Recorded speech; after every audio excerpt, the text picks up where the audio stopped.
What up, y'all? Business news, other shit. Yo, we had some cool guests. Episode 73. Noshod Barrow, my boy. Comedian, hilarious dude, hard worker. I like Noshod a lot. He was on along with Masroor Ahmed, a dear friend of mine. This dude is a CFO, aka CHEDDA-MANAGER. That's what this dude does for companies. He's basically telling CEOs, CMOs, all the other people, you can spend this, you can spend that, you can't do this, you can't do that. He's going to show us, yo, what's the secret with Cheddar? How do you make that money and keep that money? Dude had some great insight around that, around what it's like to be a CFO and why it's important. So we get some insight on that. I also dropped my opinion, people. China reported a 6% growth yesterday, and I've come to the conclusion, we don't realize it, but we're already in recession, in my opinion. Now, I could be wrong, but that's what I believe. I think that the global slowdown is big enough. The Trump tariffs are big enough. I think there's a lot of things that play. The data and the inverted yield curve that everyone's talking about is hurting banks. We're in recession. We won't really know for some time. What does that mean? What should you do? So yeah, we break it down. We talk about it. We then talk about questions around selling your stock portfolio. If a recession's coming, should you do that? Absolutely not is the bottom line. Make sure you listen in on, we talk about what you do and what's best to do. Another question we got, should you invest in stocks or one's own business? This is where we start telling some personal stories. Make sure you listen in. Bottom line, Warren Buffett advice, invest in yourself. I believe a person should invest in their business unless they have excess cash. That goes in the stock market. But entrepreneurs should be investing in business. Your people who are in a corporate job or a regular income, kind of steady income job, probably be investing in stocks. And then we get into some stories around ego death. What? Yeah, we start talking about ego death and what that has to do with business, what it has to do with comedy, life. So yeah, sit back, relax, enjoy the episode. Peace. Everything just went out of my left ear. Hold up. Can you push it? There you go. That's interesting. I'm hearing it in both. Can you talk? I can hear me in one ear and then you in the other ear. That's kind of what's happening to me. Exactly right. I can hear in both ears. Like everybody on this side, I can hear in this ear, and then on this side. Can you hear in both ears? Yeah, I can hear in both ears. This is the first time ever I'm able to hear in both ears. Yeah, I can hear in both ears. It's supposed to be the way you guys have it. Switching. You're in my right, he's in my left. Yeah, because it's a 2-channel recorder. I can't believe, and so it's in both ears for you too? Yeah, this is the first time that I've ever noticed. Me too. Yeah, it's always been in like one ear. Does this conversation feel weird to you? Right now? Yeah. It's because we're making this much eye contact. Okay, that's what it is. Oh, you guys never look at each other in the eyes? I mean, I try to avoid eye contact with Dolder. Let me just be honest with you. I got a lot of people weird. try when to avoid I eye heard contact. this, I pictured you were in like a sound booth. Like now that you're here, I'm a little like, he's right here. Your voice is like, I'm in the sound booth with me, or I will mute you out. Yeah. I bring my own sound booth.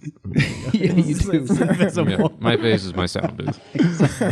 All right, so what's up, Noshod? I'm just ready. I see you put your scrunchie on. Well, yeah, it's going to stay on the entire time. I feel like this is the equivalent of a person rolling up their sleeves. You putting on your scrunchie. Oh, no. Should I take it off? I don't want to make anybody nervous.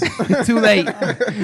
My hair's still wet. You're black so, in yeah. an office with full of white people. You made everyone nervous. Oh, no, that dude was so nice to me. Which guy?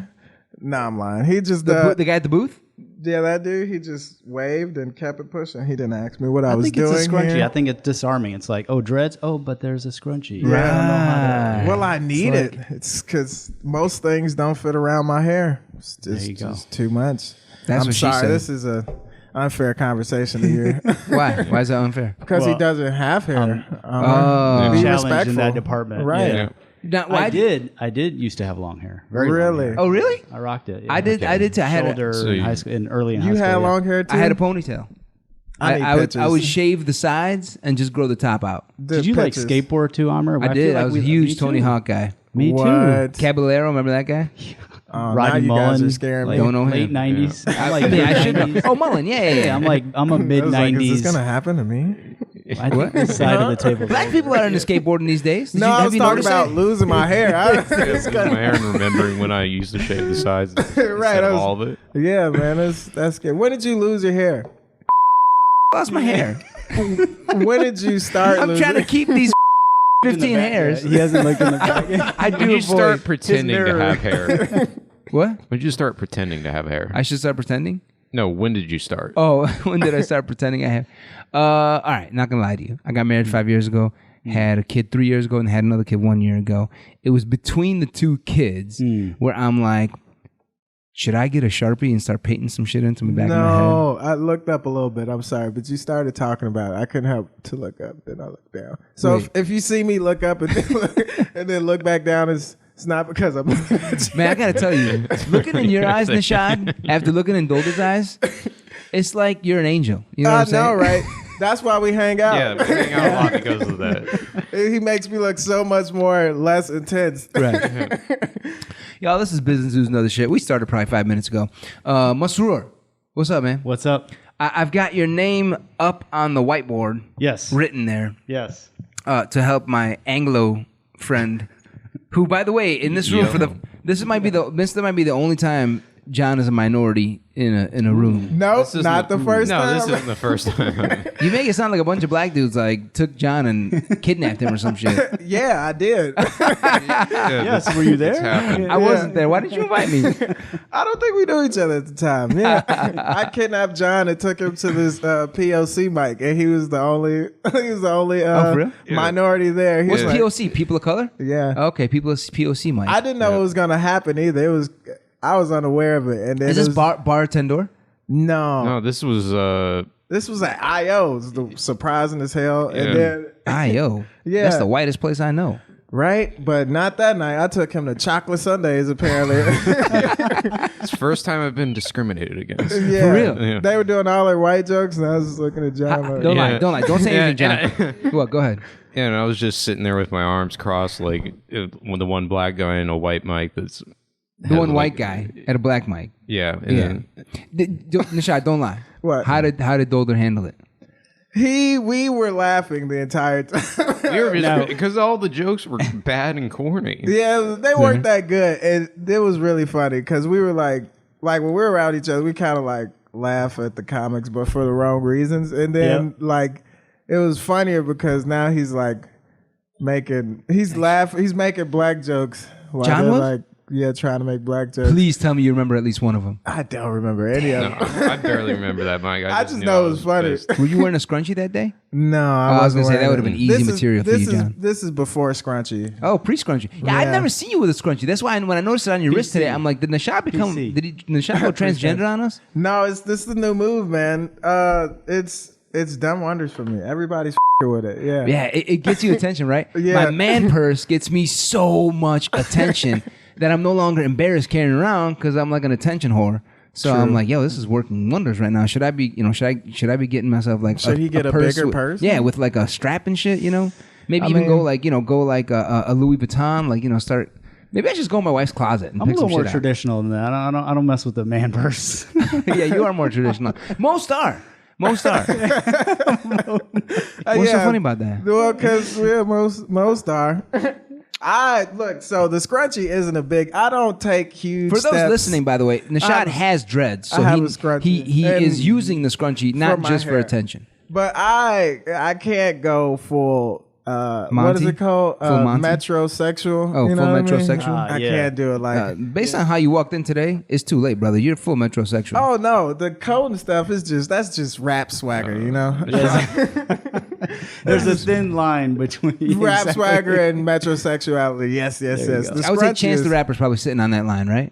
No, Young Thug is sitting heavily on that line. You know who Young Thug is? I heard of him, but I don't know. Yeah. I haven't kept He's- up with rap enough, man. Oh. There's so many names I know. I've heard of Young Thug. I've heard of Chief Keef. Yes. I heard of Tekashi 6ix9ine or Takesha 6ix9ine, whatever his name, her name is. Takesha. I've heard of all these people, but I don't know who I know Tekashi supposedly was snitching on some people in jail so he can get out. Yeah, apparently he works for the CIA. Apparently. But I think that he wanted to be super famous. Yeah. And he didn't Yeah. care how it happened. Yep. And he was just like, fuck it, I'm just going to snitch on everybody. Yep.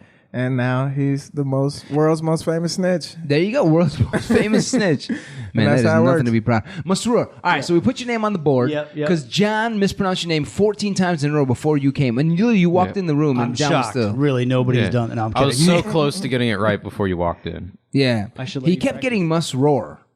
That's close. It is close. I'll take it. All right, so John, can you say his name right now, please? Masroor. Oh, that's Dude, pretty nailed good. it. Nailed it. Can you roll? Do you know how to roll your R's like? Oh, can you say Masroor? Masroor. That's a little much, but I'll take that. Can you say it, Noshod? Masroor. Oh, that's pretty good. I mean, hey. That's because you have a Palestinian girlfriend, though. And my name. Like, my name's not the easiest. I don't know what his name is. Arabic. It's Noshod. I have no idea what his name is though. We've been trying to figure it out. There's no Noshod in Arabic. The closest I can get is Neshat. Well, that's how one dude told me it was said. One of your Uber drivers, right? One of my Uber drivers, yeah. Yeah. Apparently, there is a Indian composer who has the same name as me, but it's spelled Nashaud. And he's supposed to be like the world's Greatest. composer of Bollywood, whatever. Oh, Bollywood. I was gonna say like the world's greatest composer. Period. No. It doesn't sound right. Bollywood. Come on, the. I mean, look. There should be no reason, man. I'm like, I gotta do something for you. All right, picture. This is a tree. I'm gonna do a Bollywood dance right now. All right. Picture this is a tree right here. Right. This is classic Bollywood, right? If you're out listening, you missed out. That was only Catch in the the YouTube 80s. version. Oh, really? That was, we grew out of that. For real? Are you Indian or Pakistani? I'm Indian. Oh, okay. So you know this shit. Oh, okay. I mean, Trigger warning. I'm Indian. Trigger. What you say? Trigger warning. Yeah, no, not at all. Have you been? You've been to India, I'm sure. I've been to India, but I went a lot as a kid. I actually lived there for 2 years as a kid. Whoa, bro, Yeah. you've been everywhere. Wow. Dude, this guy, India, Philly, Texas, Pennsylvania, Texas, born in New Orleans, Louisiana, born in Alaska, Nola, Alaska, India, Saudi Arabia. India, Saudi Arabia. Actually, until I was in my 30s, I didn't live anywhere more than 4 years. Wow. My whole life. I like From the how beginning. India was like, India, Philadelphia? Can you believe it? Like, Philadelphia is more special than India. India, Wisconsin? I can understand Wow. India, but Philadelphia, Let's that start shit. with Philly. Oh man, I was actually in central Pennsylvania, a small town, went to high school there. So Oh, not wow. Philly. Yeah. Damn. Yeah, When moved did you around a lot. live in India, though? Like, at what age? India, I was like started school. I was like 7, 8 there. I did like first, second grade. So a lot of my first memories. Actually, I was Alaska when I was 5. So my Wow. first memories are Alaska and India. Yeah. First memories of Alaska and India. First, started kindergarten. I mean, first I grade, picture second grade. Alaska as just a big igloo, but that's Yeah. obviously wrong, right? I heard like 30 people live there. I was in Anchorage, so it was a bigger city, but Oh, it okay. was like that. Actually, some of my earliest memories are going to bed at 10 o'clock at night and be bright sun outside because the whole cycle is off. And Ramadan, did you get? Well, you're probably too young for fasting. I was too young, but what they tell me is they adjust. right. They adjust to something more reasonable. Otherwise, it's like you Yeah, I think I've fast, heard He'll they never go. fast for eat. like 10 minutes. You'd be like, all right, cool. Done. You know, Noshod was fasting. Are you Muslim yet, Noshod? I ask you this each episode. Every He comes time on. I He come comes here. on the show every 2 months, and I'm like, "Are you Muslim yet? You Muslim yet?" I'm close as hell. That's I'll say that Yo, much. man, let's just do this. You want to repeat after me? We've done this before, Oh, too. we have. Yeah. Let's just do it again. Say Ashhadu Ashhadu anna anna la ilaha la ilaha illallah. illallah. Ashhadu Ashhadu anna anna Muhammad Muhammad Rasulallah. Rasulallah. My man. There you go. John, you ready? He's like, Don't even put that on. no. Don't put that on me. This will. All right. Well, there goes my frequent flyer miles. So. Security is different now. Let me tell you.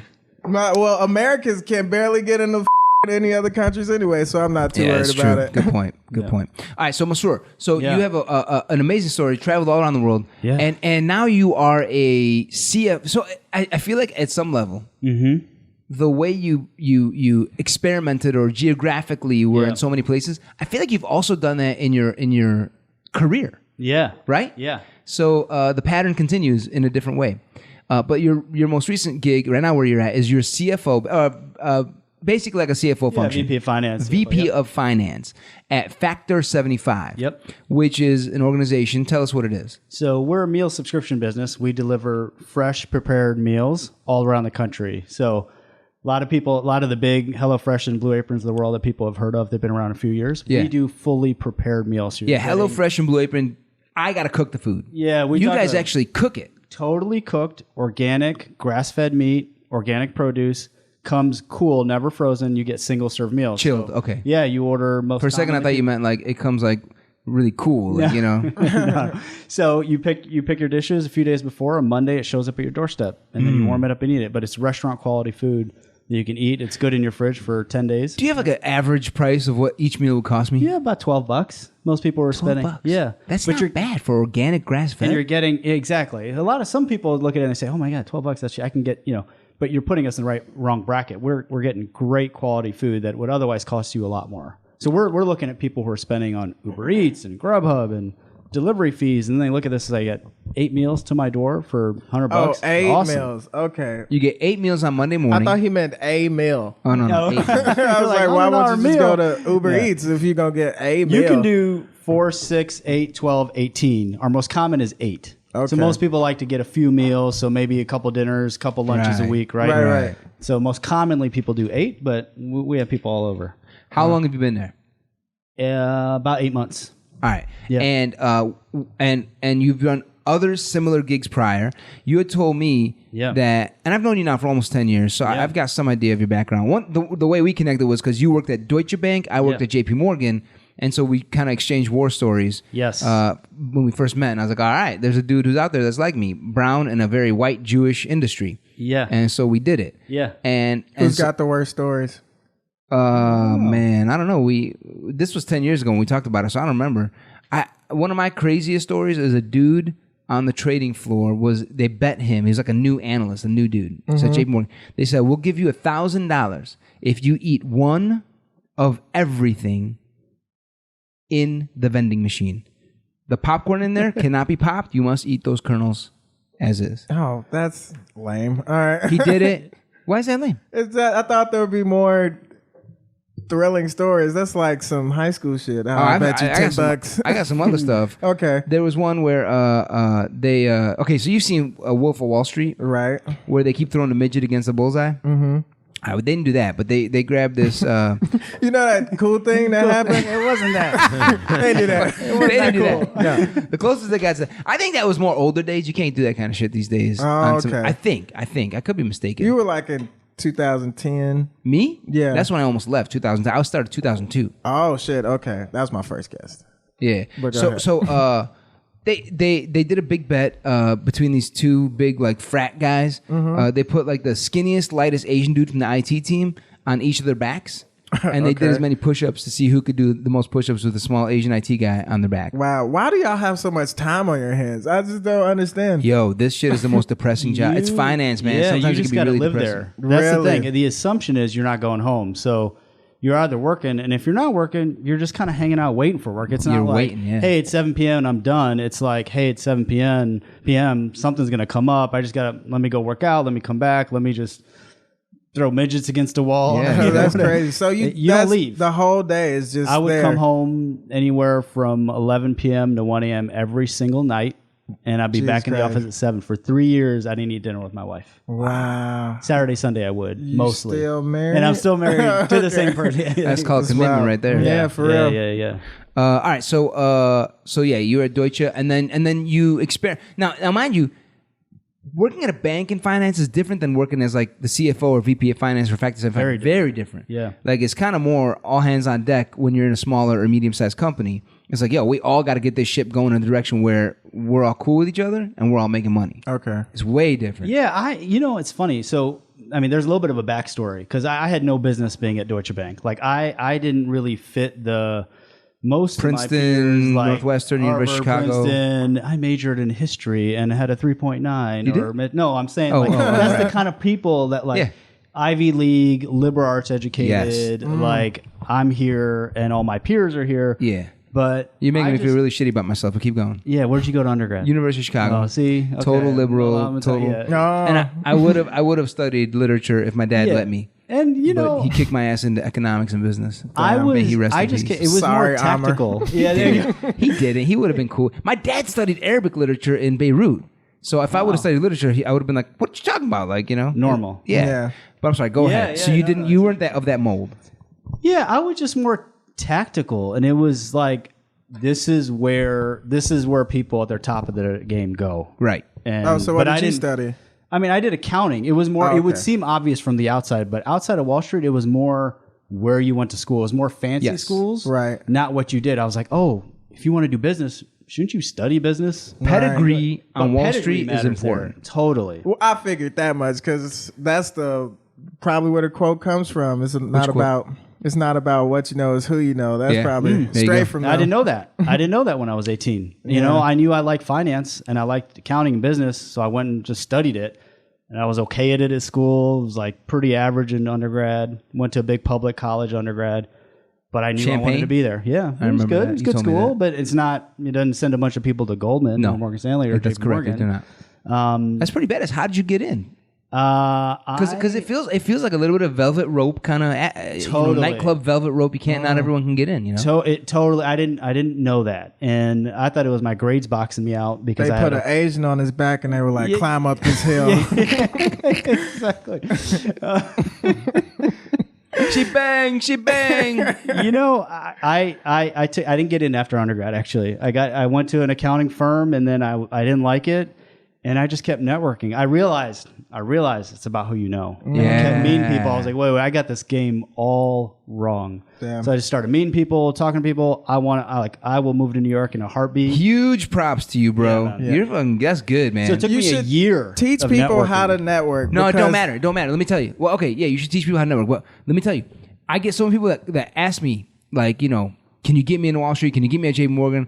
I'm like, I'm going to try. I'm going to help you. If I had the power to hire you, Yeah. I would actually consider you. 100%. However, this is the reality of the world. You need to hit up about 100 or 200 people like me because it's a numbers game. You just need to bump into the right person, say the right thing, catch that guy or girl on the right day, and then boom, they'll interview you and hire you. But that is not common, and no one likes that answer. And you know what? No one And likes it that might answer. sound cold. I have a spreadsheet that I kept track. I had 100 people. It was like, follow up with this guy, do this, do that, call this person, whatever.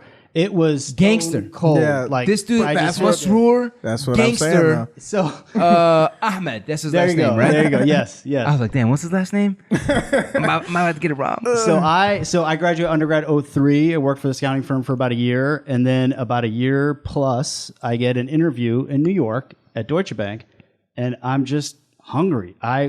There's no way anybody wants that job more than me. No.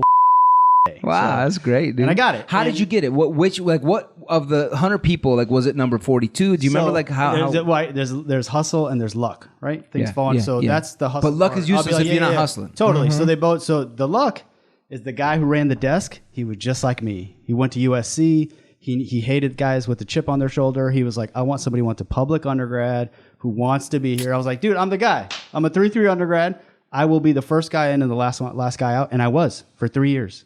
For sure. And I'll do it again. Like a lot of What do you people mean? kind of, I don't know. Now I feel like there's a lot of like, you know, poo-pooing on hard work and you should get paid for what. No, you work your tail off when you're young. Like when you can, show up. Just show up. man. Show up. If 10 you can, I get it that like 10 long ass Yeah. years at JP Morgan for Hell me, yeah. man. Especially Yeah. those last few. Yeah.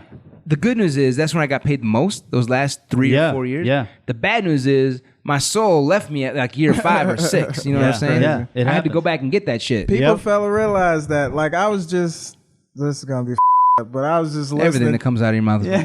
Low key, I was just listening to another radio show that was not this one, and the guy is Well, if it Charlemagne. ain't this one, what do we care? Well, it's better than this one. So, Breakfast Club? yeah. I love Breakfast Club. So Charlemagne was talking because I guess Wendy Williams is getting a star on the Hollywood Walk of Fame, and then they asked him.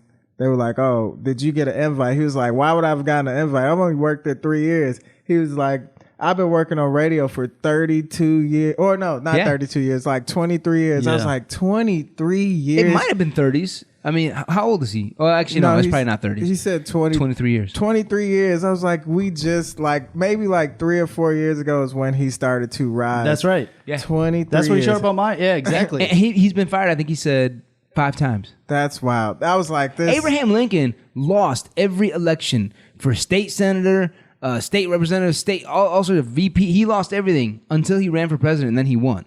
That's But the so thing crazy. about those stories, the thing that gets me about those is that because we know what happened. We know he became president, Correct. one of the best presidents ever. We know who Charlemagne is. For every one of those guys, there's people who don't make it. Oh, yes. So when you're in that seat, you don't know that it's going to be like, oh, this is going to be success. The only one who believes that is yourself. Correct. Right. Yeah. Correct. So So you just got to do now it. in history, we're like, oh yeah, obviously Lincoln kept trying. Obviously. Because we know the history. But you're not looking at it from his perspective. And that's a chance. You got to outwork everybody. But just to make sure I understand what you're saying. You're saying from the person, like Noshod, he wants to be he wants to be a comedian, right? Yeah. You want to be a star comedian. So if we put ourselves in his shoes, that's what you're saying, right? Yeah. But what's your point? Let's say we 10 put years from ourselves now, in people are going to be like, yo, he's the biggest guy. He blew up this, that, and the other. Oh, one day he used to be on Amer's little podcast. Right. You know, all this stuff. Wait, who said it was little? Well, Yo, I get like 20 downloads a week. Come on now. But the thing is, we don't know that today. I don't know that. yeah. You don't know what? I don't know if he's going to be big. Correct. We don't Or know. he's going to be small. Right. He Only knows I know that. Only Right. he knows. And Correct. Only I can put the work And in. only he can do the... Dude, you got it. Yeah, You got that's it. That's right. But that's the part where people just be like, "Oh, I don't got it right now, so I'm gonna give up." Like, no, dude, you just gotta keep going until you fail ultimately, or you succeed. No. This is how it works, Noshod. I believe this in my heart of hearts. You got to keep going as you fail, not till you fail or succeed. No. It has to be failure. Little Well, you success, don't know failure. Little success. I keep feel it in my mind was like, I don't know what my true failure is. Like I've failed multiple times, but like that's not the real failure, you know what I mean? Because I have my ultimate goal in mind, you know? Correct. And then like if that ultimate goal does not happen, then I would have failed. Yeah. I believe the following. The only real failure, like if you don't reach that goal, is because you chose not to reach that goal. Noshod. That's very true. You at some point you're like, oh, I'm going to change this goal. I don't want to be a stand-up comedian, a famous stand-up. The only real failure is not taking the risk. Yeah. That's the only because Well, you have little failures around the time. and those are I would call like necessary failures. Like they have to happen. You just have to fail sometimes. Like There's no story without it. there's no Yeah. story. Necessary part of the the Lincoln story. one, the Charlemagne one, getting fired, all these things. I mean, it would be great to just constantly course it would. succeed. Just be Yeah. like, oh, Yeah. how'd you get that? I just walked outside and But here's the real thing. Here's the real thing to me. Shit Is about to are get you real. okay if you don't? Do you actually like the work enough? Do you like the craft, the showing up at night, doing what you do, going to stand? dude, I if hate you like it so much. No. Hold on. Let's answer this question. Because you have to have the confidence that it's going to happen. But if it doesn't 20 years from now, are you going to be like, you know what though? But I loved it. the ride. The ride was fun. Because everybody who makes it, they talk about the ride. Oh yeah. No, yeah, I hate everybody and hate the ride. Here. No. Here. Yeah. No, dude. Let Man. me tell you. For a guy who for several months I was doing open mics every night. Yeah. It's hard. I judge people so much. Yeah.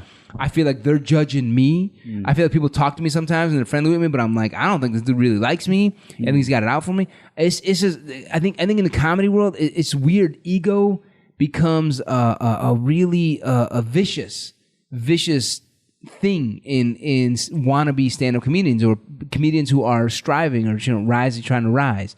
It's just hard, man. It's really hard. Why is that? First of all, do you guys agree with that? Or am do I you think wrong? it's yeah. more than other? Yeah, what do you think, John? Oh yeah. Ego is definitely a scourge or scourge. Yeah. On, Do you agree, Noshod? and on petty levels too. Yes. Yeah, I agree with that. Yeah, I ego is because we all are trying to do the same thing. We all have the same job, but it's like the perspective is different. Where like, say if you worked at JP Morgan, the only job is to like make money, right? Well, it's the same thing. The only job is to make people laugh, but that comes in different forms. Yeah. So it's like, well, I'm better than you because I make people laugh like this. And you're like, well, I'm better than you because I make people laugh like that. And then you it's just constantly that, when truly it doesn't really matter about how you make people laugh as long as you make people laugh. And you know, I heard you can say this a million times, Yeah. a million different ways, and it won't make, like me saying this now is mad pointless. But from what perspective? Pointless for what reason? well, because I can say this and comedians will be like, yeah, I agree, but then it ain't gonna change. no, It's not yeah, correct. because No, only thing we that all can want to change be is you. exactly. We Right? all want to be the best. But do you think some of that is the mentality that, hey, there's only 10 people who are going to make it out of Chicago and we're all fighting for those 10 seats? Oh yeah. I think that's the mentality. That's But Is that the also, truth? it's not the truth. It's not the truth at all. That's my Because point. some people will become successful through other venues So and many other ways, medias yeah. and all that Totally. stuff. So it's like, back to what I was saying, it's not really important, but it's just. If there's one thing we can learn from all of this is that none of it really matters. Yeah, it doesn't matter. But yet, with all that being said, I'm still better than all the comedians. Let's get to some business news, y'all. I can't wait. We're gonna get to you in the second half, Masroor, and we can get to you in the second half. And yeah, we're gonna learn about your experiences making money, whether it was at Deutsche or some of the companies where you were running the finance division or whatever, part of the finance division. You've seen a lot. Yeah. You've been with a bunch of entrepreneurs who are like, I got a dream. And you've been the finance guy being like, your dream ain't gonna work. Yeah. Or it is gonna work. So I can't wait to hear and learn about you and to hear kind of like what you believe it takes, given you've seen all these entrepreneurs and you've been part of a lot of companies, what you think it really takes to be successful. You've talked to me before about having an owner's mentality. Yeah. And the more people on board that have that. So I want to get into kind of like, what's that mean, owner's mentality? And when people think they have an owner's mentality, are they fooling themselves that they don't really have it maybe? So we're going to get into some of that. You worked at companies with 3 or 4 people and 300 or 400 people. Yep. Shit, Deutsche had 3,000 or 4,000 people. Yeah, Right. that's So we'll get into some of that. And then we have a couple questions before we jump into you. We have a couple questions from a caller, a fan. Oh. It just so happens that fan is the producer of the podcast, Chris Broadhead. I think I seen him on the train. Oh, really? Yeah. Was And he begging for money? No, he did one of my favorite things when I see people I know. We just did like that, and we didn't say anything. It's always nice when you just give a head nod. Yeah, just keep it pushing. We don't have to hug it out. We don't have to go find each other. We don't have to keep Excuse it up. me. Now we gotta talk the whole way. Yeah, it's like, what are we gonna talk about? Yeah, exactly. I'm so opposite. If I seen a shot or Chris on the train, I'm like, what's talking. up? I go shake up, give him a big hug. I'm like, yo, can you believe this? No, God people- put us on this train at the same time. Can you believe Strangers, this shit? when you do that, like, strangers look at you like you're touching a child. Yeah. And so then I'll be like, what's up, man? So how you doing? And I'll realize like, wait, I don't want to talk to this person for the next half an hour. Right. I'll be like, hey, dude, so it's good seeing you, man. I'm gonna go sit over there. And now you just looking at each other like, Yeah. Every 5 minutes, give him enough nod, make sure he's okay. Yeah, You get trying. off yet? You get off yet? No, cool, man. Just you cool? trying your best not to make eye contact with Right. that person. No, that train ride's got to be quiet. Anything else? Yeah. it's too much. Just the head nod. All right, y'all. Let's talk about what's what. I'm gonna play economist for a minute. I've come to the conclusion in the last week, in the last 24 hours, I believe we are in recession right now, and people don't really know it or realize it. That's what I think. Some people may know it. Who you think knows it? I've seen hints of recession talk in my little internet universe that Twitter feed that they created for me. Yeah, I've seen hints of recession talk. I was like, oh, well, when a recession hits, I'm going to get this house and that house. So people know it's coming. Whoa. Who's saying that? Because no one's buying a house in a recession. Recession is After the recession. after They're the saying recession. like opportunistically maybe. Oh, when Yeah. it's when it's Maybe. ugly. That's If- how I maybe. think. If I Like still investors, have some like money smart people? left, yeah, well, I don't know who it is. You know how the Someone on internet Twitter. Hearing things. how the internet works. It's just the Russians will be like, oh, buy a The house. Russian bots. They'll be like, buy a house after the recession. Yeah. So, I mean, people have been talking like, is a recession coming? Is a recession coming? Is a recession coming? Everyone's saying that. In fact, that's all over the news. I'm saying something different. I'm saying, no. Ain't no recession coming. It's here. How long was the last recession ago? It was the Great Recession. 10 years. I mean, 10 years? In fact, you want to be specific. It began, according to the people who identify recessions, it began December 2007. Mm-hmm. No one actually publicly said, oh, we're in a recession till a year later. That's when they actually announced it and said, oh shit, we've been in a recession. You see, people don't realize you're in a recession sometimes because the data that tells you you're in a recession lags the actual recession. The data will come out, but people won't tell you or say we're in a recession till like lots of that data comes out months and months. That's that maybe we can fix it year, you know? Yes. We're in the maybe we can fix it moment right now. Yeah. Or, hey, maybe we should just do a massive tax cut. Yeah. Keep pushing the can down the road. Yeah. That's not going to come till 2020, I think. Well, till election year. You know, Yeah. Because then everybody will be like, oh, Trump is great. We like that he just cut taxes, given we're in recession. Yep. So, and I think with all this drama in the all this drama in Trump's cabinet and this whole impeachment shit and Mick Mulvaney and Rick Perry and Gordon Sondland and Ukraine, Vladimir Zodolinsky, all this shit was getting lost is the fact that shit's weaker in the economy, recession's upon us, and no one's talking about it. Yeah, well, it's people know. People know. They know. They're like, Who knows?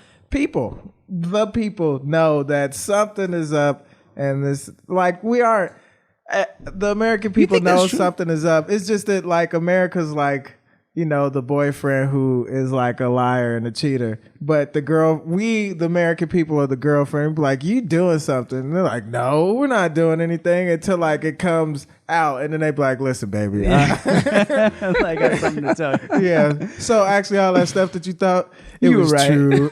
I think there's two very different camps of people. And I hate to be, it's just down to age. If you've seen it or not. And the thing is, we've been on a 10-year bull market, which means there are people who are, let's say you graduate when you're 22, you go to college, you go to work at JP Morgan. There's a 30-year-old, 32-year-old at JP Morgan that has no idea what a recession looks like because he was at Princeton on the row team. Sounds like someone's still pissed about that shit.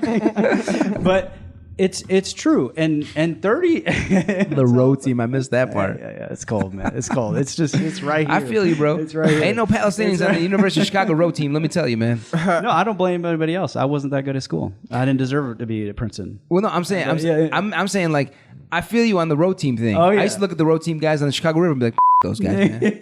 Like, Are those so good. the swim guys like that? Yeah. Oh man, that shit looks gay. So it's okay. All right, So there's that. They don't have enough. They don't have the memory. You don't have the muscle to know. So you're saying age? What it looks like. It's just age. That's part of it. And then there's people who've seen it, who they just know it's been 10 years. Life is kind of too good for too long. Right. Hey, my 401k is, again, this is a certain type of group of people. I've been investing. Every year I invest. Everything's going well. My house is up. My 401k is up. And they're starting to sniff like, it doesn't always work like this. Well, how long does this go on? Yeah. And I don't think that's a big group of people. I think most people are either young or they're denial because the memory's so short. Yeah, I think even if you're older, you're kind of like, it's like you remember in like it's gone. 05, you'd be like, you buy a house, it goes up 50%. That's normal. Exactly. That's exactly what I thought in 05. Happens. That's and what I bought a house in 04 thinking that. And I was, by the way, call you out I was like wrong. that. Damn wrong. I remember when the recession hit. I was How old was I? 2008. You were in diapers, right? No, I wasn't in diapers. I was. I mean, adult depends. I was like, damn, I'm bad at math right now. I was born in '93. Cloth diapers? Were you guys like green conscious? Like I was born in '93. How was that? 15, whatever. Yeah, or 93. 15. I was 12 years old 15. when that happened. You were 12? Yeah. Oh, So I was like, so I'm talking to you guys. no, I was aware of the recession. I was like, damn, white people and rich people are mad as right now. Like they look hurt. That's so quick. Like there was we gonna get recessions like back to back like that. Like what the last? Well, it was the Depression. That was like in the 30s. I was finna say 40s. Damn, but yeah, that was so long ago. Now we finna get them shits back to back. America is crumbling, you guys. Wait, what do you mean back to back? You mean because of the 2008 one? Yeah, that's. Oh no, this ain't back to back, bro. Back to back would have been like 2008. You get a recession. We're cool for a year or two. Then you get another recession. But that didn't happen. We have a 10-year gap, which is pretty good. That's actually, in fact, is it though? In fact, no, 10 years. Like historically speaking, we should have had a recession. Historically, like if the data were to come, how do I want to say this? Do you have a way to say this, Mr. Root? Well, I'm just saying. So the 30s that you're talking about, the Great Depression in the 30s and the Great Recession, the 08, 09, 10, that was exceptionally bad.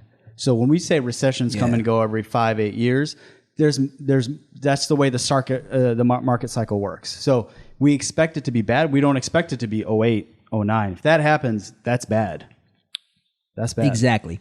In general, the way our economy is set up, it's a business cycle, meaning like sometimes we go up, sometimes we go down. Remember like the sine of X, the cosine, all those trigonometry graphs, and they go up and down, up and down. That's what our economy is because of the way we've set it up to create bubbles.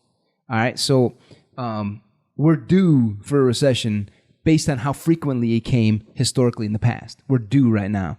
That's your point. My point is actually a little bit different than that. Sure. Even though everyone's expecting a recession, I once had a comment. I said, a watched recession never recesses.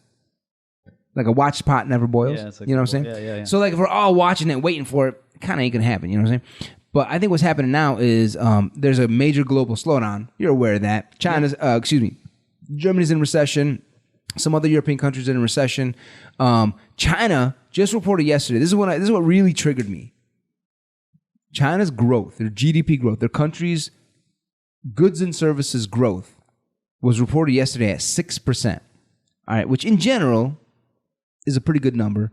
For China, it's the lowest growth they've had in 3 decades, in 30 years. And when I saw that, I'm like, Yeah. You know people feeling that shit. You know Europeans feeling it, Australians feeling it, Japan's feeling it, everyone's feeling that.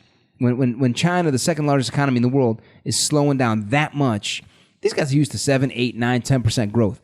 I'm like, this ain't right. And then I'm like, now there's been an inverted yield curve for months now. Yep. Banks ain't gonna like that. All right. And there's been certain types of stocks are going up and down, meaning like transportation stocks, for example. That's usually a sign from what I remember that, you know, the markets are like, ooh, these specific companies are starting to take it on the chin. Yep. That's a sign that less goods are getting moved around, so on and so forth. So I'm like, man, a lot of this is not looking good. And then I thought like, well, wait, Amer, the unemployment rate is at 3.5%, lowest ever. And I'm like, you know what, man? I bet you if I went back and looked at the unemployment rate for 2007, December 2007, when that recession hit, I bet you would have been really low. Yeah. That people don't start firing people right away. They don't even know. People don't even know we're in a recession. If we are, which in my opinion we are. Yep. People don't even know we're in a recession to fire anyone. So no one's firing anyone. Of course, that shit don't happen until a year later. Yep. So I think in 6 months or a year, people are gonna be talking about like, damn, Amer was right. All 20 people who downloaded Which it. it all boils down to. That's all that matters. Amer's right, and he's the Amer's funniest in his cardboard box like, I knew it. I knew the recession was going to happen. I told you guys. Give me that cheeseburger. The question is, what do we do, right? You can talk. I mean, it's good to know. Great question. It's good to know. I know what I'll do. What should we be doing, right? That's since important. I have no say in the matter, and it affects me, but it doesn't affect me like the rich does. I'll continue what I'm doing, work my little I can't job, wait to hear this shit. do stand up, talk about the recession, make my money Yeah. from talking about it. How much they pay you show these days? Man, $3,000 a show, man. You mean pesos? No, thousands. That's my minimum. So, you know, I'm This dude's bullshit, man. He gets paid tens of dollars. Tens of dollars. so Maybe 50 on a good night. so after that, I'm gonna put my money away. I'm gonna go to the Netherlands. Netherlands. Yeah. I'm gonna cool off Yeah. for about 4 or 5 years, right?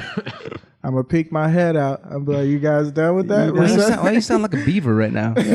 Cause beavers, man. Listen, everybody's looking at the what is that thing called? The thing that shows you when the winter's coming back. Oh, Groundhog. Everybody's Yeah. looking at the groundhog. That's the right. groundhog's like, you guys are waiting on me, so I'm gonna go back into my little tunnel. You like Without- so you're basically the black groundhog. Yep, with all my money, and then as soon as the recession's over, I'm gonna come back, Boom. invest Make another $100 per show. for million. All right, let's move on. Noshod, I could listen to you all day waxing on about some bullshit. So yeah, what is to be done? So actually, you know what? We'll jump to some questions. Yeah. From the audience, The public. Chris asks, should I liquidate my entire stock portfolio in anticipation of a minor recession? So this is exactly what we're talking about. We just happen to line up on this. It's a great question, Chris. If you're listening, thank you for the question. If you're not listening, go screw yourself. Yeah. All right, bro. So what do you think of that? So should he sell his entire stock portfolio? he said stock portfolio. He didn't say portfolio. Interesting. Correct. Stock portfolio So- in anticipation of a minor recession. So he's probably one of those guys. He's probably reading the news. He's like, oh, there might be a recession coming. Yeah, let's say he's doing a great job. He's been working for 5, 10, 15 years, and he's been investing, and he's got a little bit of money now, and he's like, he cares about that money. All of a sudden, you start on Acorn, you start investing, all of a sudden, like, oh shit, I got It's 20 grand, some money. 50 I got some grand. money. The clear answer, if he's young, let's say under 45, absolutely not. You do not. This man is crystal clear. No ambiguity in this There's man's no- voice. Absolutely not. Do not, Chris. Listen. Do not sell your stock portfolio according to Masroor. In fact, I mean, you can, and don't believe me, you can look at the data. And again, what matters is how old he is. So if he's got 20, 30, 40 years left of investing, even a current recession is a blip. He's going to see probably 6 recessions. Damn. In his whole investing career. Yeah, you don't want to be selling at each recession. Yeah, you can't time it. And and it's relevant because you can't see a recession when you're in the beginning of it, and you can't identify it when you're in the Netherlands trying to identify when you're out of it. And especially when people miss all the opportunities. So you just got to be disciplined and do the same thing through a recession. Right. That's what I tell people. You can't catch the bottom. I tell people invest 20% of your income automatically in the market every week, even if you know shit's going to hit the fan. I have a fixed amount I don't do it weekly. I do a fixed amount quarterly, no matter what. No matter what day. It's like, it's on my calendar. It's like, it's Friday, market's up, maybe I'm overpaying. It doesn't matter. It actually doesn't matter. You don't even look. Because I'm never selling this until I'm 65. Until you're 65. So, or plus. I'm hopefully never selling it. Hopefully I never need it, and I'm just living off You just the give wealth. it to your kids? They got big plans to do, but they're charitable giving, all kinds of things. But I want to grow that. The point is to get that snowball rolling. But anyway, to answer the question, he can go look. Now, if he's 45, 50, he said stock portfolio. You should think about, hey, am I heavy in stock? If the recession We've might grown take me so down much. 30% down, Right. Is my mix right? Am I invested appropriate to my age? Right. If I'm 38, it literally doesn't matter. You don't time the market. You're actually going to hurt yourself if you time the market. You were saying something before we started this podcast today about how you did a little homework when you were 18 years old. And you said you looked at how if I would have successfully sold at the bottom of each recession. So, there's two sides to this. So, one is you got to understand the time. People say. By the way, Noshod, are you following all this? Yeah. You understand? Do you really understand it truthfully? I understand. All right, You said don't sell. Just stay disciplined. I'm saying take all your money out. All right. You don't want to Put it in your mattress. You don't want to believe listen in to something that's not. Don't listen to really real. Good. No, no one's going to listen to a black groundhog. We should. Yes, you will. It's a natural. This is 200 years of stock market history. So here's the thing: the homework you're talking about. When I was 22 and I was hungry, I wanted that Deutsche Bank job. I ended up there at the age of 23, and I finally had some real money. I was like, okay, I'm disciplined. I want to invest. I want to be worth something. I don't want to go spend this money. I had friends they'd get a big bonus, they'd spend it all. Divided by 12. Here's how much I can blow every month. And the next year I'm gonna get another one. I was not like that either. So I looked at this and I said, okay. But I think my problem, I was just too cheap to do that. Yeah, I'm just. You were just smart. No, I want the real freedom, which is to be wealthy. Like I don't want to work for anybody. Man, did you see him say that? He said that with some conviction. Did you see that, or is it just me? Yeah, what else? I understand. What else? He wants to What be the else guy is there? that made the tip of the shoelace. That shit is crazy. Yeah. Oh, right. That guy's a billionaire, right? Who is that guy? Who is that guy? His name is Masroor. I mean, All right. So anyway, so I was 22. you wanted and I was some a real finance wealth. geek. You're like. Hold on. Let's think about this because you're Yeah, saying I some. think- You're yeah, dropping okay. some knowledge on here, bro. Okay. I'm quickly realizing this guy's smarter than me, which is my ego thinks I'm the smartest guy in the room, which is usually wrong. Yeah. But Yeah, at this that's moment, I'm like, damn, this guy's way smarter than me. He Have should you be ever he should be suffered running a- this podcast. You ever had an ego death before? Ego death? Oh, Yeah. death? Yeah, an ego death. You know what that is? I do know what that is. Oh man, you guys need It's, to do some it's mushrooms. basically where Talking to Amer here. John, you had an ego death, right? Oh yeah. Yeah, man. he had one on the Yeah. way here. Yeah. We'll talk off That's why air about there's. that. Oh, Yeah, no, well, I'm not trying Anytime to I spend inspire. more than 20 minutes in the car, Ego death. Yeah, I don't know. Yo, He stares into his own soul when he. yeah, when I'm brushing my teeth in the morning, ego death. So there's this concept in Arabic called nafs. It's in Islam, and basically, what my teachers have taught me is, trying to get closer to God is all about being able to obliterate one's ego, right? And it's hard to do that because the ego is always warring on me. My own ego is always declaring war on me, like, haha, I'm gonna get you to start a fight with your wife, and you ain't gonna be able to hook up tonight. She can hate you for a week. Right. You can hate yourself. You're gonna eat yourself into a mess, Right. and so on and so forth. So, Okay. yeah, did I go too deep there? I mean, TMI, but you know. And so that's my ego working on me. I've got to declare war on my ego, and I think that's where some potential ego death comes in. So, for example, let's say I'm like, yo, I no longer eat late at night. Part of me, I feel like it's kind of like I was able to like have a win against my ego and kill a part of it. That's how I understand ego death.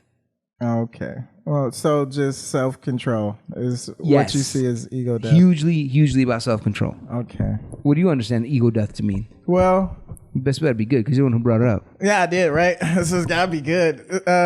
Ego death to me is where you can see your whole self, and you can see how you affect everyone around you, and you could affect yourself, and by just not doing that, by Making just, a different choice? by just flipping it on his head. Sometimes you don't even know your ego is taking over, and that's I think most times. well, yeah. Then you have to understand like what that is. You might have to dig real deep to get to that.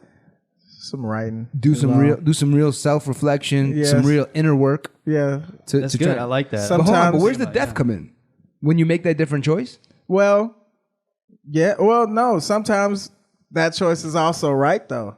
Is what I believe, because sometimes your ego does protect you in some ways where you're like, oh, well, you don't accept this most of the time, so why will I accept this now? Yeah. And then you go, should I accept this? And then you either can go yes or no. It's like a big tree. Then you go, all right, yeah, I'll accept it. And then letting the future, letting what happens happen. And then once you do that, you can accept anything because you've accepted it already. I'm knocking shit over. I think there's a distinction when you said when your ego sometimes tells you to do stuff that actually you should do. I don't know if that was I would argue, I don't know if that was your ego telling you that. Or what do you think it is? I think it was a higher, more intelligent part of yourself that was telling you to do that. Maybe so. And whatever the other negative thing it was telling you to do was probably your ego. Yeah, maybe so. Who knows? But these are just terms. But bottom line, improv. but bottom line with what we're saying, I think bottom line, we gotta get back to understanding Right, the knowledge you're dropping. We had to go Right. away from you for a No, minute. I like this. We had to I'm go away learning, from you for a yeah. minute because you were getting too smart and I was getting too No, insecure. no. My ego was like, what you doing? Oh, we were just having these little combos, which you was talking about. So check this out. So the last thing I'll say about ego is I think what we're all getting at here, definitely me and you, because no one else is talking. Right. I think what we're getting at here is that there's a part of the human being, right, of myself, of yourself, that is actually my enemy, and it's not looking out for me all the time, and we want to get that part, make sure we see it clearly, and then make a different choice, do something about it. the metaphor will be go to war against it or like kill it or make it, ego death or whatever.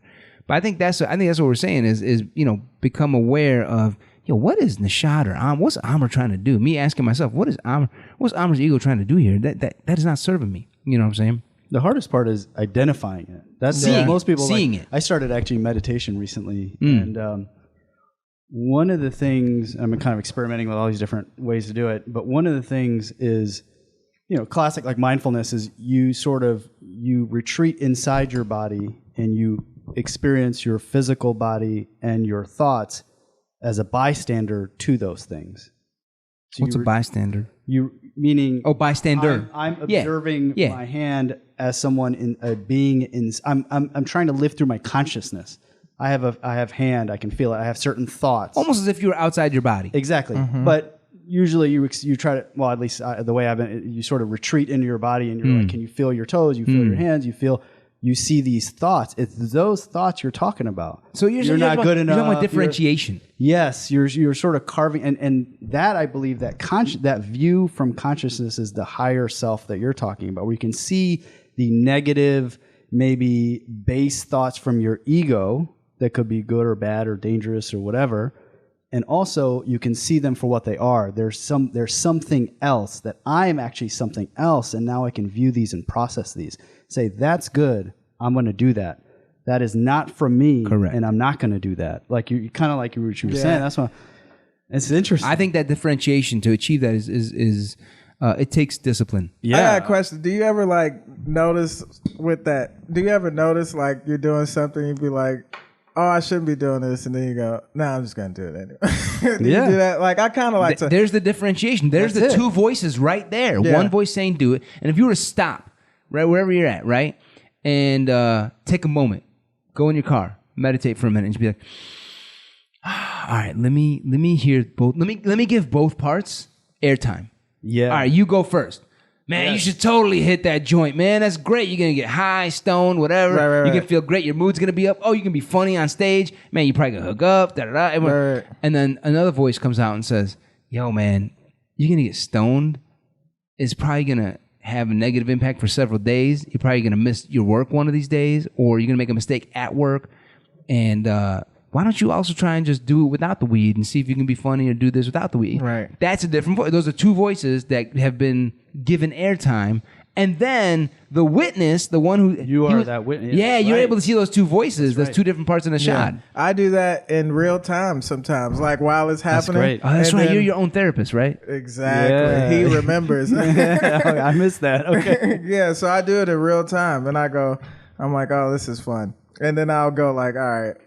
Because I like to have fun in life, and I know that a lot of times, if I could just do this and everything will be okay, and I'd be like, but would that be fun right now? And then sometimes I like to have more fun than being safe. I told my girl this. She's like, why? This is why I talk to strangers a lot of times, because it's a lot of fun. You don't know the elements. Unexpected. You don't know the elements that they're going to bring to you. Yes. So you just go up and you just engage them. And then because of me, I know myself so well that I know which way I can go, but I don't know which way they could go. So I'm always having a good time, pretty much. I have the same thing. And sometimes I'm afraid to go and talk to strangers. Really? Yeah. I'm never afraid to go and talk to strangers. I go back and forth. Yeah, constant. But you enjoy it or you don't like? I don't enjoy talking to strangers. I'm comfortable just not talking to people. Oh, no. Let me be very clear. When I do it, I gain so much, and I do love it, and I feel great afterwards. I'm like, man, I'm like a different person. I experienced so much of this person's world that I wouldn't have otherwise done. But building up the courage, I do have the social anxiety to just go and do it. I'm like, it's gonna take so much work, man. I gotta take down the awkwardness. And what I say that is not helpful at all? I just say, move your lips. Just start saying that's stuff. Good. That's good. That's a great point. Just start saying stuff. I like that a lot. Just start talking. Listen, so ego death. Have we all arrived at nirvana? Perfect. Boom, we're there. No. All right. Masroor, achieved. So you're telling this dude, do not sell, absolutely not, do not sell. And what we wanted to get at, so then you drop some serious knowledge. You're like, yo, I wanted real wealth. So at 22, you started doing some homework, figuring out, look, I want some real wealth. and you realize, oh shit, there's some growth to be had here, and money to be made passively. So I realized, and we were talking about this earlier, is like, when you come into money, you come up, hey, I could invest in this, some business opportunity, whatever. What I realize is when you're 22, the biggest thing you have is time is on your side. Whether you invest in Tesla and it does well, or you invest in something else, none of that actually over 40 years, none of it matters. And I was kind of an Excel math geek.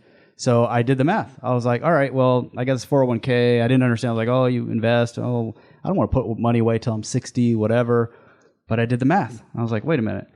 If the max used to be like $15,000 and I had extra money, I was like, man, I could do that. I could put the $15K into your 401k. When I was 22, I had no expense. I lived in a shoebox of an apartment in New York, and I wanted to save. I was frugal as heck.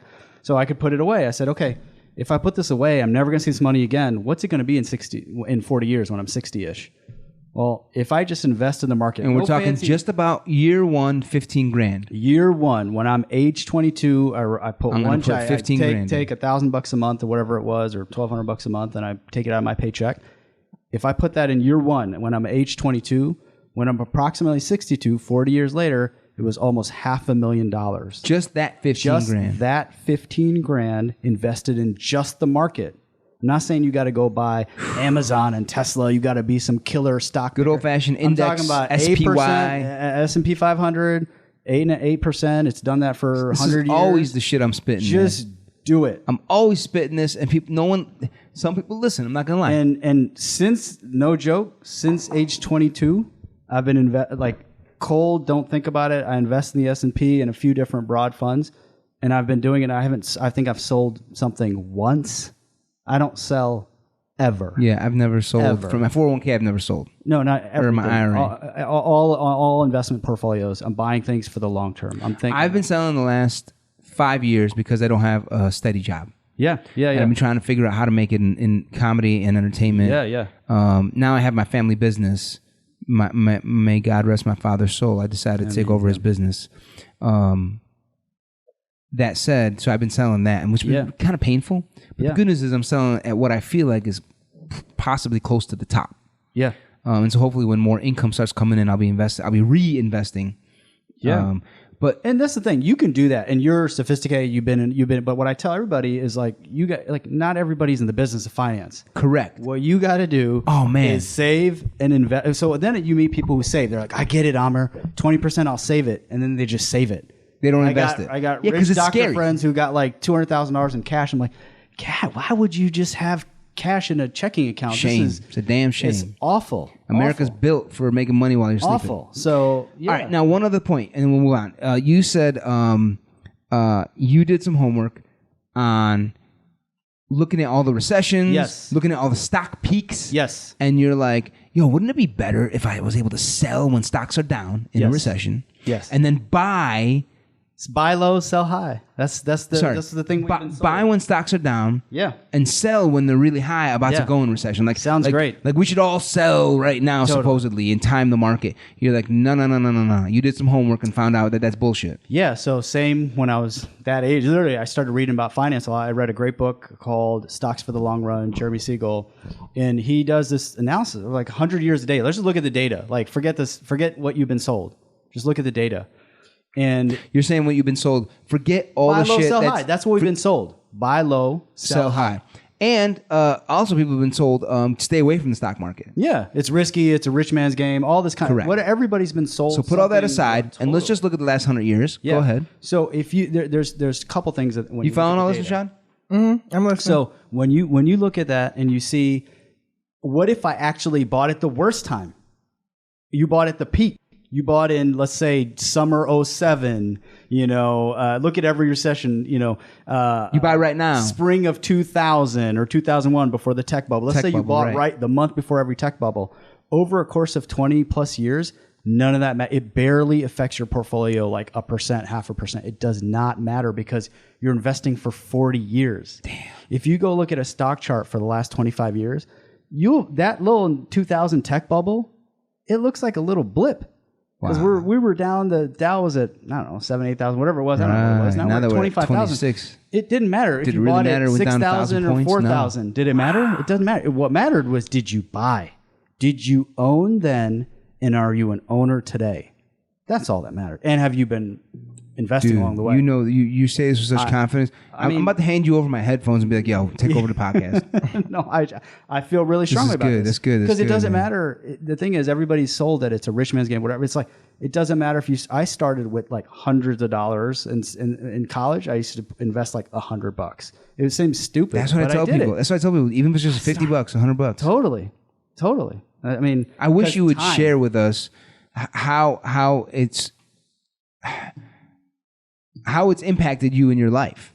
Yeah, I mean, what you not just number. I mean, partly I'm saying numbers, but that's too confidential. You know, how is it? How would you answer that? How has it impacted your life? There's people always talk about Warren Buffett, and one of the things that blew me away was you look at his net worth chart. Net worth chart for him.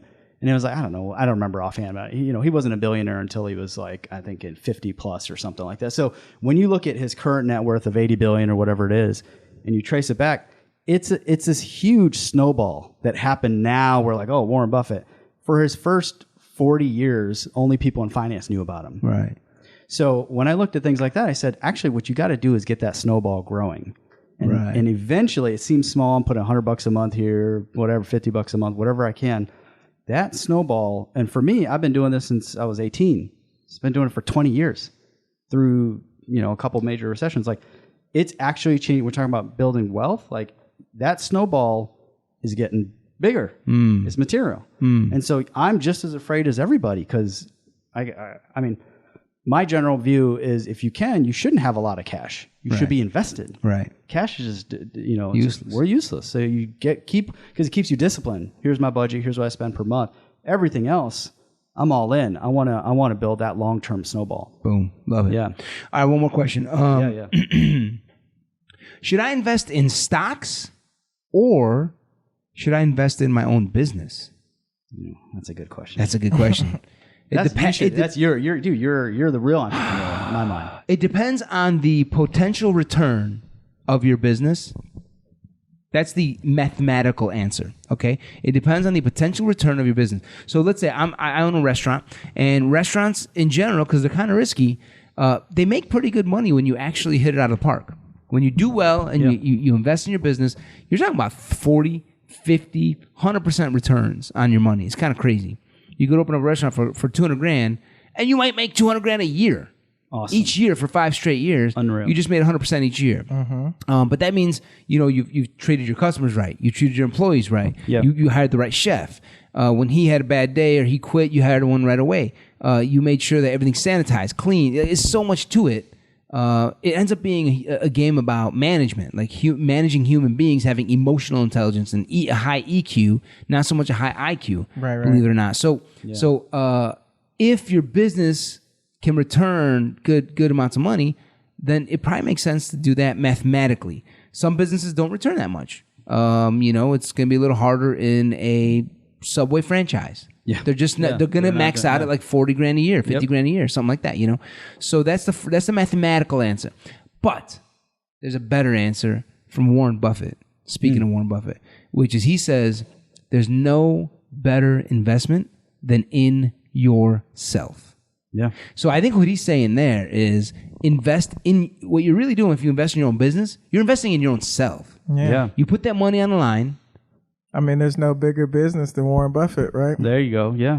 What does Warren Buffett do? I don't know, but I know who Warren Buffett is. He himself is a business. You're exactly right. Mm-hmm. Yeah. You're exactly. So I think what he's saying is like, you got some money, stake it on yourself. That's the best horse to bet on, yourself.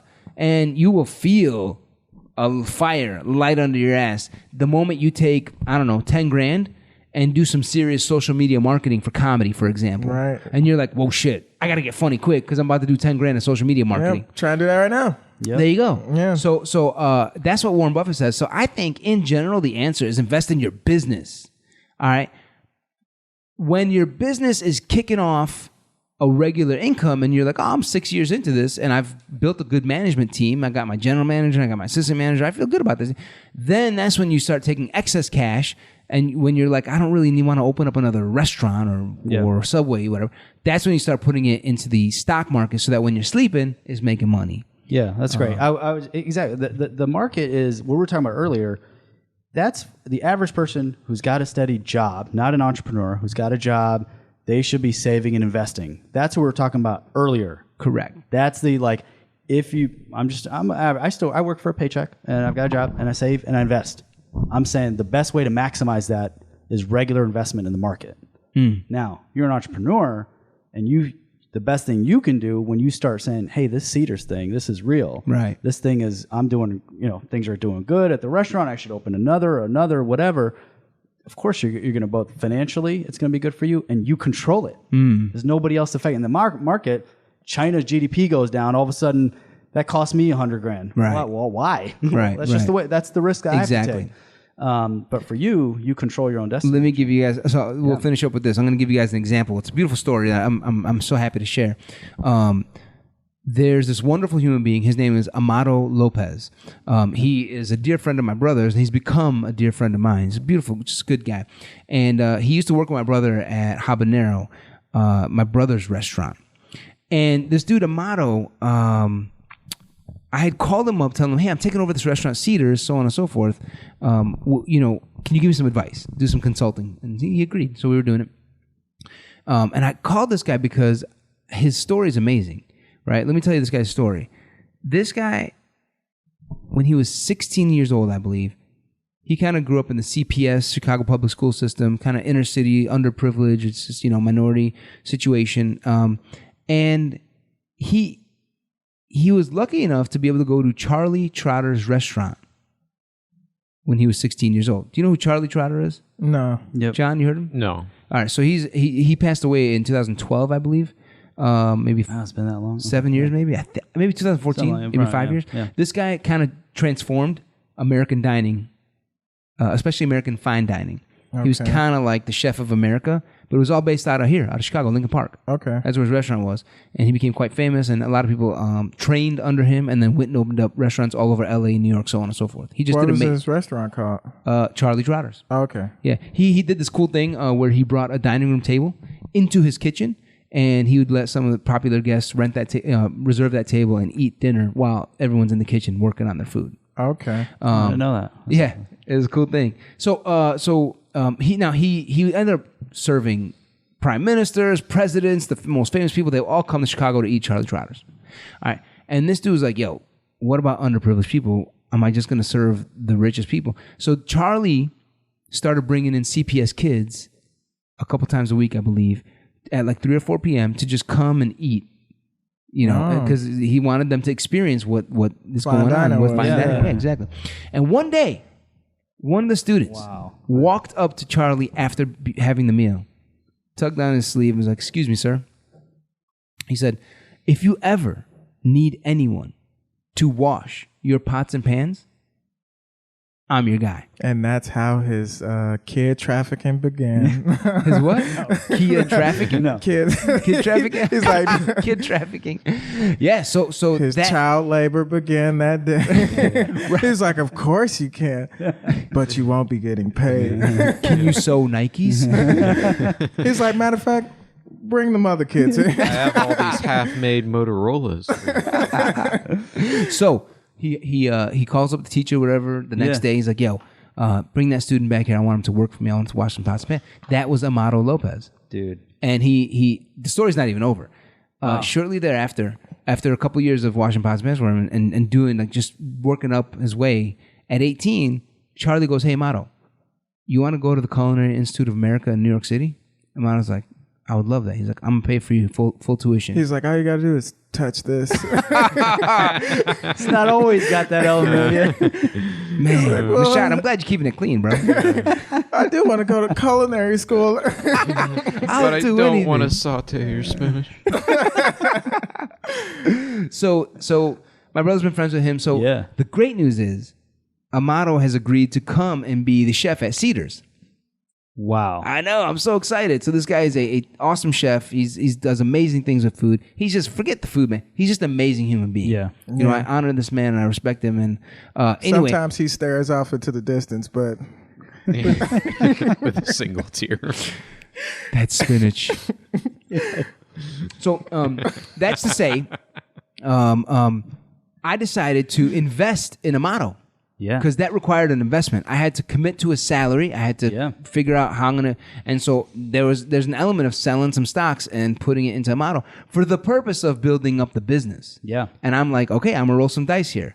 I'm going to invest in this business, in myself, in Amato, for the purpose of building up this business and having a bigger return opportunity. Yeah. You know? So that's something I'm doing right there as an example of investing in yourself versus investing in stocks. I'm actually taking money out of stocks to do that. Yeah, that's right. You know what I'm saying? That's right. How good is the dude? Is he like really, really good? Yeah, I told him making some getting eggs. hungry. Yeah. He didn't know how to crack eggs. I was like, what's going on here? Oh, really? That's a bad joke. No, yeah. I was like, well, that guy. what? Like, yeah, I don't- Reinvest in the market. No, yeah, no. He's like, dude, I just learned how to suck dick. I really didn't. That's what's culinary school to, eat food and suck penis, man. I didn't learn much. I can make you some hot dogs. Food suck penis in your ass. That was it, y'all. Episode 73. I told you ego death was some crazy stuff, but we tried to break it down. We tried to figure out what's what. Masroor, what a great dude. The dude has been studying finance for so long. He truly, truly cares about it and loves it. I really respect that in him. Good dude. Make sure you catch our full episode with Masroor dropping Wednesday, where we talk about all sorts of great stuff. This dude's work ethic is something else. And he really walks us through owner's mentality, what that means and how it really helps. So make sure you catch that episode when we drop it on Wednesday. Peace, y'all.